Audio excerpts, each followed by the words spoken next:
We are MakilalaTV, the first Filipino-American TV talk show in the New York metro area. Get to know us as we talk to the community leaders, innovators, advocates, and emerging artists who affect Filipino-American life.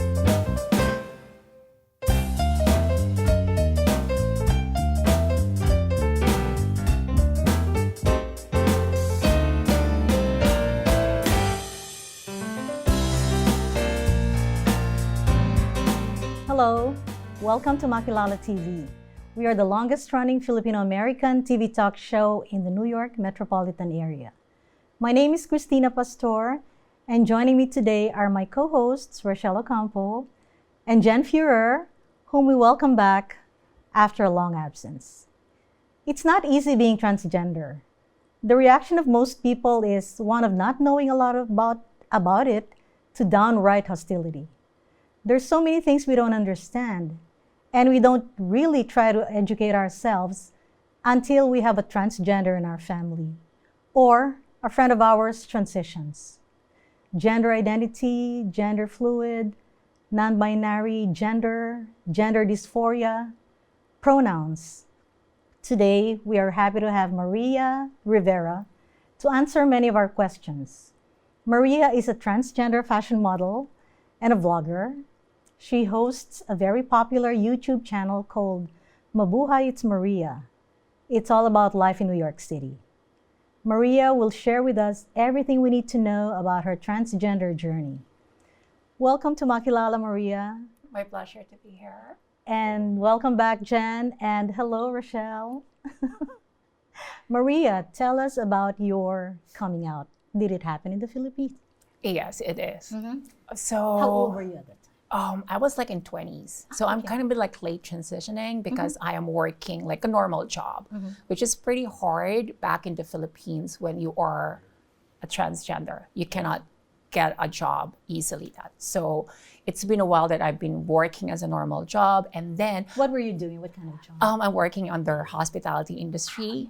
So back then, but I'm fully aware that my parents knew about it, that I was not, a different, like my gender is different growing up because I tend towards most feminine side of like being with friends with girls, playing Barbie dolls with my sister, kind of like that. So they're fully aware that I am not like, in layman's terms, like straight, So who was the boy. first person that you opened up to? Oh, it's actually my mom.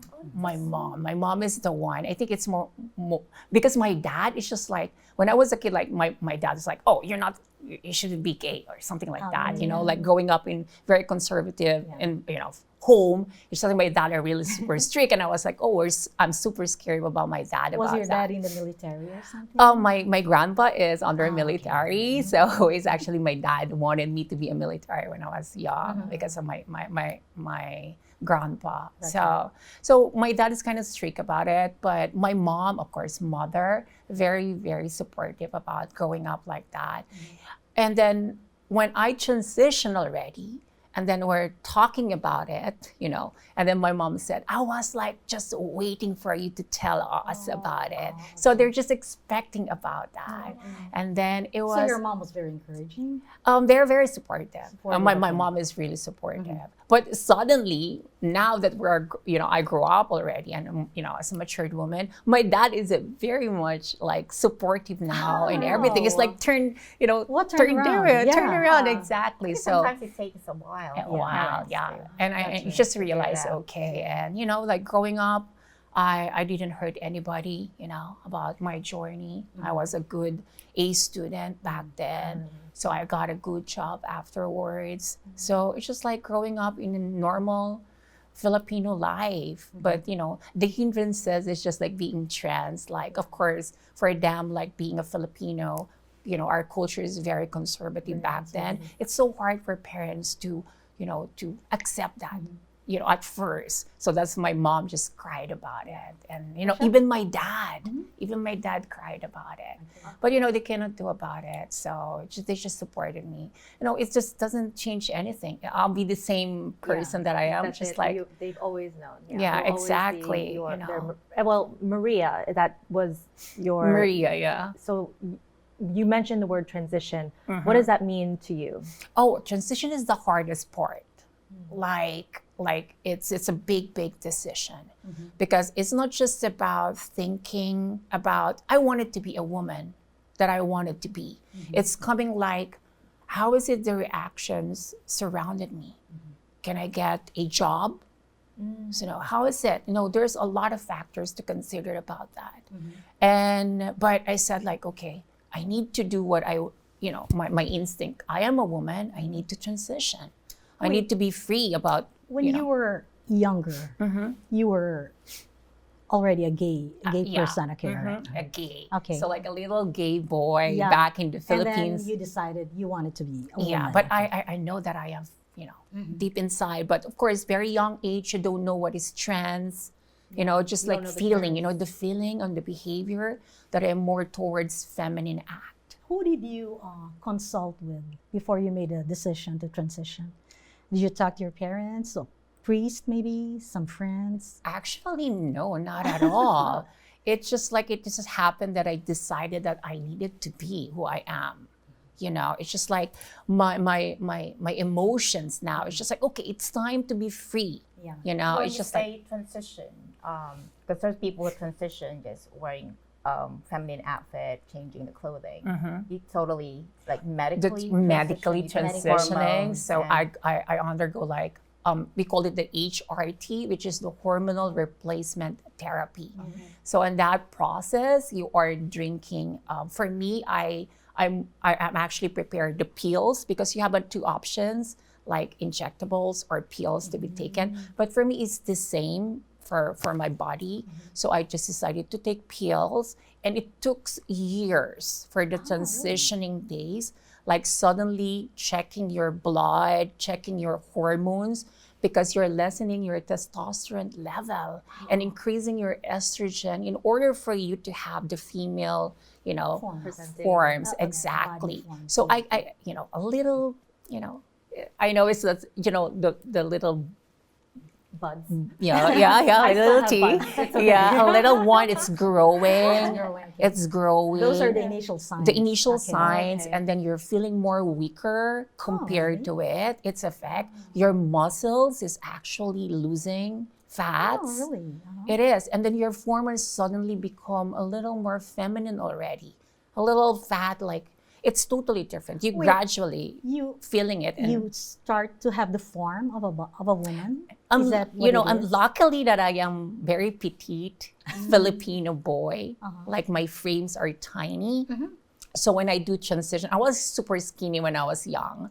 So that's the thing that I think, like when I transition, it's more easy that the hormones adopt on me, but not for it, because body is different. Yeah. Everyone's have the different reactions on the body about the hormones. But for me, I'm so happy that I had that quickly developing the feminine physical aspect. So where did the transition happen?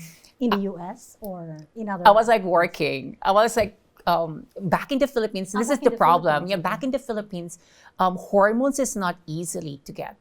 If you're trans, it's always black market. So really? under the table is not guided by medical Yeah. practitioner and endocrinologists. Is it expensive? It's because it's like, so expensive. That's the point. Give us an idea how much.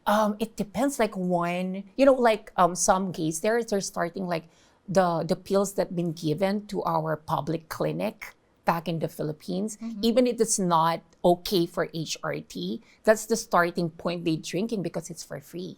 So it's like for one the estrogen like one pack, probably it costs about in the Philippines like 1,500 pesos. So about like 20. $20 $20. and 1,500 is how much It's a is lot the more for the minimum pay? Philippines. Yeah, that's But right. Minimum pay. aside from how much it costs and then the medical things that you have to go through, did you have to go to counseling before you decided that this is what I wanted to do? This is the problem also back in the Philippines. We don't have access for therapies for letting you know. It's all about your self-decision. So you did not talk I to didn't- a doctor?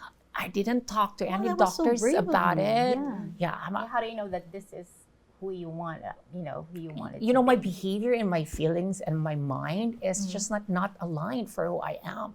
It's just basically that my inside spirit or screaming, let it be, kind of like that. Yeah. So we don't have access about back in the Philippines, like talking to a therapist about it, how it's so sad. So just that's part of traumas. Well, let's I say think. somebody young in her 20s and wanted to transition, and what would you advise that person? Oh, it's gonna be hard decision to make. For a young person. For a young person, there's so many rocky roads from transitioning. Like for instance, when I'm transitioning, but if you are in this different setup, like in America, like people are very much more open. Back in the Philippines, when I do transitioning, like literally like still look a boy, it's just like the first phase or like few months of transitioning, like drinking hormones. It's just like I cannot go to a female restroom because I still not look like a woman. Okay, yeah. So when I'm out, I cannot. I wanted to pee, but I cannot. So I'm controlling it. It's bad for my health. So but you I go have to- to go have to home go back to- home. But can't you go to a men's room or? That's the point. I feel scared about it because now I'm wearing a miniskirt. Oh. So there's like Either a way, conflict. Yeah. Either way, There's you're a like, conflict now. It's just like if I'm going to a female restroom, the cis woman there might be violated, that they've That's been right. harassed. That's right. And if I'm going to a male's restroom, I might be the one to be harassed. That's right. That's right. So it's just like rather than peeing in a public restroom, I'm controlling it Yeah. just to get back home or to look for a disabled restroom just to go there. So how is it now in New York? Oh, in New you? York, even back in the Philippines, when I know that I am already like fully transitioned, like that is the turning point. Like when I go to female restroom, Yeah. like a plain woman, and nobody think that I am a different. Okay, I look like a woman now, so I'm comfortably doing. But the problem is my height. I am taller than normal That's right. Filipina. That's right. Filipina, so So, that's the point. Did you say How'd you that you manage to do fully? that? Did you say that you fully transitioned in the Philippines? I fully transitioned to the Philippines not in before the I US. know. Oh, I've been okay. into America for just 5 years now. Oh, okay. We actually have the medical expertise in the Philippines, so you have to go outside the Philippines, like Thailand or really in the Philippines. Thailand is Thailand is when it comes to trans women, when it comes to their medical thing about trans people, they are very, very good. And it's way more cheaper compared than the Philippines. Exactly.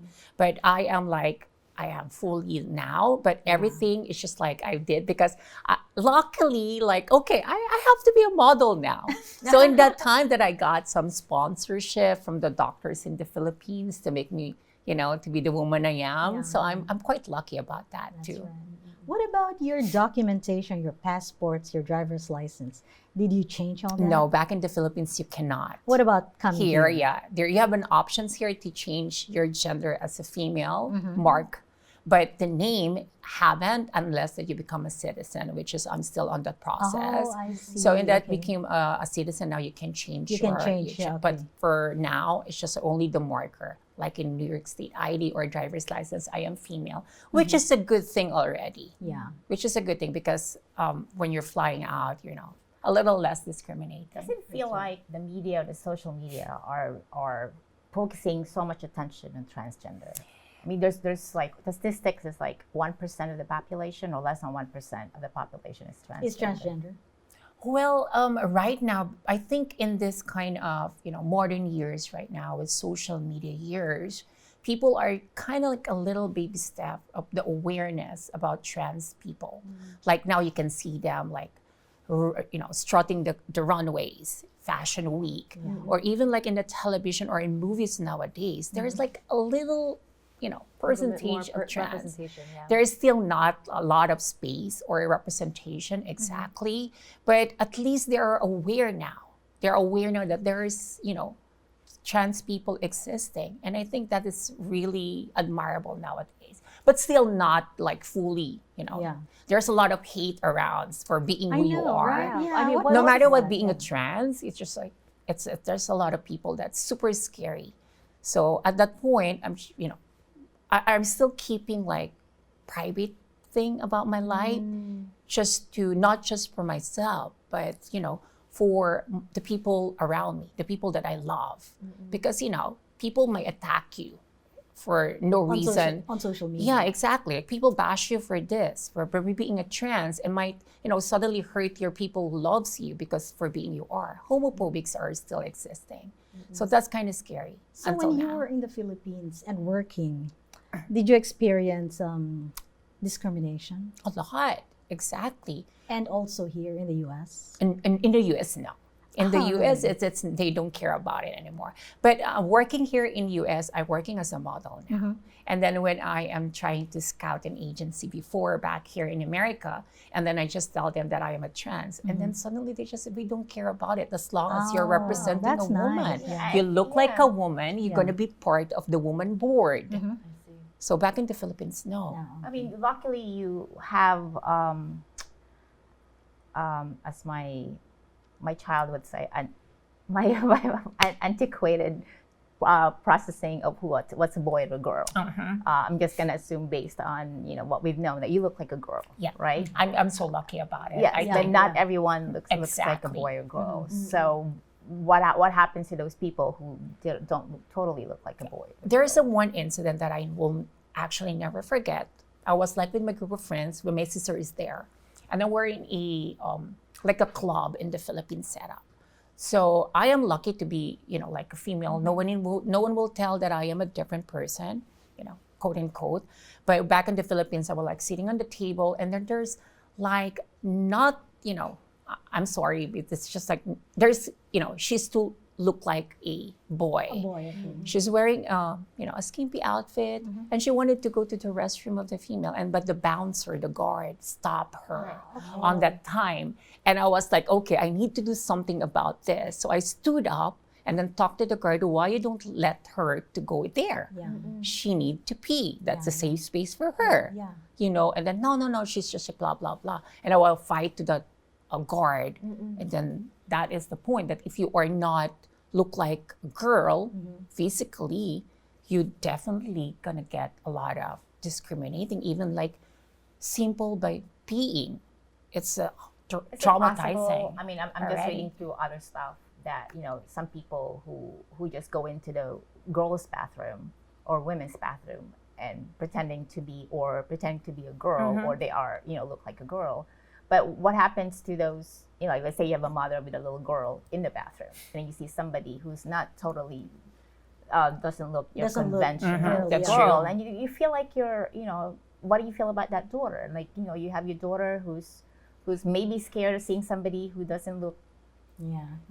similar. There's a lot. It's not like think it's like that that's should not be black the- and white. It's It like is. That should be it the is. start of an education within that family. Yeah, Right. that's Yeah. true. That's true. I think, because we, as a society, don't really talk about it, right? We're not. We just let it be, and then we find out, oh, a friend of ours transitioned. Like a friend of mine transitioned. We were so shocked. And then we started reading up on transgender. What is the biggest misconception about transgender people? The biggest misconceptions about transgender people is people thought that they're still gay. So there's like the identity. So gay is not transgender. Transgender people is you are in, that's the word trans, you change. But gay is just like another identity. Like if you're trans, you're either a boy or a girl, male or female. Male or but female. if you're gay, you're kind of in between. Is that how it is? Yeah, gay is like most likely know like that. it doesn't undergo transition. Yeah, it doesn't. That they is don't the undergo, gay thing. yeah. So people thought, like, for instance, like we love pageantry back in the Philippines, and we grew up like Miss Gay pageant. Yeah. So the point now, even in the Philippines, Miss Gay is like even you're transgender, you're joining on that. So people thought that you're still a gay. So people, even like I'm a woman, they're still gonna call you bakla, which is a derogative term back in the Philippines. Oh, I am a woman, but they call me still bakla Yeah, because yeah. they thought they're not educated that That's trans right, is a that's right. woman now. I've done a lot of mentally, physically, to be transitioned for who I am, but they still call you bakla. But there's transgender women who like women. Yeah. That's also Actually the gender identity and gender preference nowadays is kind of very spectral. Very But I just blurred, wanted right? Yeah. talking about myself here that I am a straight transgender woman. So I'm not attracted to women, but there's a transgender who attracted to another woman, so they are lesbian transgender. What do you call them? Is there a term for that? They're still transgender, but they are lesbian. Their preference is to be a lesbian. So their gender identity, I am a transgender woman, but I'm attracted to a woman, so I am a lesbian trans woman. Yeah. Lesbian trans woman. Okay. But we're not talking about the they-them here. We're not even talking about the they-them. So it's kind of but I'm talking about my own opinion here, my own experience as a straight trans woman here. And how do you feel that the community has accepted you outside of the transgender community? How has they reacted to you? You said they're more accepting here in New York, but have you faced any type of discrimination or hate other than? Honestly, I haven't experienced any discrimination here in America or in US, mostly in New York. I haven't. Probably that's the point. I'm so lucky to be like really look like 100% woman. But of course, like for others, it might be a different, the way they dress up, their body type, they are huge, they're muscular. So for sure, they're having a lot of discrimination about What that. about discrimination within the Filipino-American community? Have you experienced No, anything? not at all. I'm so happy that Filipino-American, most likely that some shows here for Filipino community, Filipino-American community, like fashion shows in the embassy. So I'm happy walking with designers wearing a female clothes, like a natural, like 100% woman, like a fashion model versus a woman. I think most hate that we also see is on social media. Like they comment, and you have a blog and you have social media. So easily to comments on I'm on happy somebody that as stranger. I'm so happy that it haven't happened yet, because they're not showing any shades about it, because that's the point. I'm keeping it not openly telling everybody, but probably now, okay? So your blog, do you say in your blog that you're No, transgender? I'm not. Okay, all right. I'm just like, It's probably the best. yeah, it is the best, yeah. and then you don't need to highlight who you are. Yeah, It's not just. I'm focusing on travel, lifestyle, And food. and you food. and you just happen to be also. That's my passion. Yeah. So That's I'm showing you what I love. It's not about who I am. You're It's not just highlighting to the world that you're transgender. You're highlighting your your might interests, be who you are. might be someday. A lot of people starting that they are hiding who they are, but if they are come to the point that they're already there and they have the voice, a bigger voice to talk about to people, they're starting, to talk about that I am a transgender coming out. For instance, one of my favorite YouTuber when it comes to makeup is Nikki Tutorials. It's been a while that we don't know, even me as a trans woman, I didn't know that she's a trans woman. Okay. She's just doing makeup things in YouTube. And then suddenly for how many years, she suddenly that I have to tell you something. After 10 million followers or 18 million followers, I have to tell you something. I am not who do you think you are. That's when she opened up. That's a thing. And then everybody like, oh, it was like, even me, I've been, it's like, I was shocked. I didn't know about it. But in that time, she wanted to come out because she got in a lot of hate threats and scamming on her life. That if you not going, give me money or less, I'm gonna, I'm gonna Expose spill you. your secret to the world. So rather than getting money from me, girl, I'm gonna tell to the world who I am, because no one will gonna judge me. They're watching me for my talent in makeup, not for who I am as a person. It's similar with Gina Rosero. Yeah. Yeah. Do you know her? Gina. Yeah, Rosero. Gina, yeah. I remember we were at the Philippine consulate, and I knew her beforehand through community stuff, and then all of a sudden she's like, oh yeah, so nonchalantly, she's like, oh Rachelle, yeah, I just came out recently as trans. I was like, I'm sorry? What? I didn't know. No, because She was not out yet? no, she was not, and she just, and I didn't know how to process it, and I was like, did it make a difference? Like she's still Gina. But she has really advocated for the trans community at a completely different level. But you looked at her as gay, probably. Or No. This is a woman, right? Yeah, So you thought that she was a female. woman. Yeah, female. I got a model. lot of that unless that, okay, I'm gonna, So how do you Something feel like about? Go ahead, Jan. Like every mother wants their child to have a relationship, a successful relationship. I mean, as a regular, I don't want to say regular, but it's hard enough to get a relationship. So for as a transgender, is it difficult to be in a relationship? I am happy, you know, but for me, relationship, no matter what gender you are, it's still hard to find relationship, even in New York. No matter if you are a cis woman or if you are a trans woman, it's still hard to find love. But I think for me on my life, there's a time that it's really hard to find. You know, guys doesn't treat you well. They When they find out. Yeah, fetishizes. Oh, They fetishizes you. That's very common. Because it's just like being a trans, people wanted to try being with trans. That is generalization. So they thinking about that. So relationship is just like you are almost like not believing in a relationship anymore when you are trans. But you know, you're trying out, and then you know, like for me right now, I'm happily committed in a healthy relationship. But of course, there's a lot of traumas to address because you don't want it to share the traumas with your partner if you are in a healthy relationship. Thanks so much. That is a very good way to end this very interesting episode. Yeah. Am I good with time, Rachelle? Well, actually, I wanted to ask a quick Okay, question. question. Very Very quick quick question. Maria, even just the word trans is so triggering to some people. That's true. That's true. What is your message to people to help understand the trans community? Well, Very quickly. Yeah, quickly. We're not hurting anybody here. We're sharing to the world who we are, you know.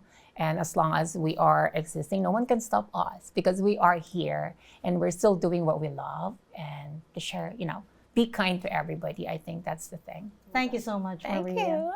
Thanks so much for a very enlightening episode, Maria. Thanks to be here. And I personally picked up a lot of stuff, especially the difference between gay and trans. I didn't know that. But I think I need to educate myself some more. By the way, Makilala is having a 2-part episode on this issue. So in the next episode, we will feature the mothers of transgender women and the spectrum of emotions they went through toward love and acceptance. We will keep you posted. In the meantime, thanks for watching.